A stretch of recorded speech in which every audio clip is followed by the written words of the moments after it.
Hi hello. ദുബായിലൊക്കെ വൈറലായ ഒരു ഐറ്റമാണ് ഇതെന്ന് ഒരു റീല് കണ്ടു. എന്നാൽ പിന്നെ നമ്മൾ കോഴിക്കോടും ഇതൊന്ന് വൈറലാക്കാമെന്ന് വിചാരിച്ച് ഞാനും ഒന്ന് ട്രൈ ചെയ്ത് നോക്കി. ഇതുണ്ടാക്കാൻ വളരെ സിമ്പിളാണ്. നമ്മൾ 2 ഏലക്കയും ഒരു ചെറിയ കഷ്ണം ഇഞ്ചിയും ഒരു കപ്പ് പാലും ഒഴിച്ച് ഒരു ചായ ഉണ്ടാക്കിയ ഒരു കപ്പിലേക്ക് അരിച്ച് മാറ്റി വെക്കുക. ചായ ഉണ്ടാക്കാനൊക്കെ ഞാൻ എന്ത് പറയാനാ, ചായ ഉണ്ടാക്കാൻ എല്ലാവർക്കും അറിയുന്നതല്ലേ. എന്നാലും ചായ ഉണ്ടാക്കിയ ഒരു കപ്പിലേക്ക് അരിച്ച് മാറ്റി വെക്കുക. പിന്നെ വേണ്ടത് നമുക്ക് ക്രീം ചീസാണ്. ക്രീം ചീസിന് നല്ല പുളിപ്പുണ്ടാവും. അതുകൊണ്ട് ഞാൻ ക്രീം ചീസിൻ്റെ കൂടെ ഒരു 2 സ്പൂൺ ക്രീം ചീസ് എടുത്തിട്ടുണ്ട്. അതിൻ്റെ കൂടെ ഒരു കപ്പ് പൊടിച്ച പഞ്ചസാരയും കൂടെ ആഡ് ചെയ്യുന്നുണ്ട്.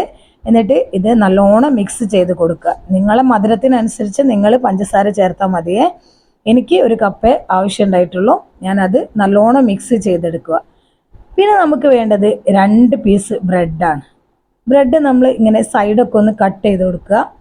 എന്നിട്ട് നമ്മുടെ ക്രീം ചീസ് ഈ ബ്രെഡിൻ്റെ മുകളിൽ ഇങ്ങനെ ഒന്ന് സ്പ്രെഡ് ചെയ്ത് കൊടുക്കുക. നല്ലോണം ഒന്ന് സ്പ്രെഡ് ചെയ്ത് കൊടുത്ത ശേഷം നമ്മുടെ മറ്റേ പീസ് ബ്രെഡും കൂടെ അതിൻ്റെ കൂടെ വെച്ച് കൊടുത്ത് നമ്മൾ ഉണ്ടാക്കി വെച്ച ചായ അതിൻ്റെ മുകളിൽ നല്ല കുറച്ച് അധികം തന്നെ ഒഴിച്ച് കൊടുക്കുക.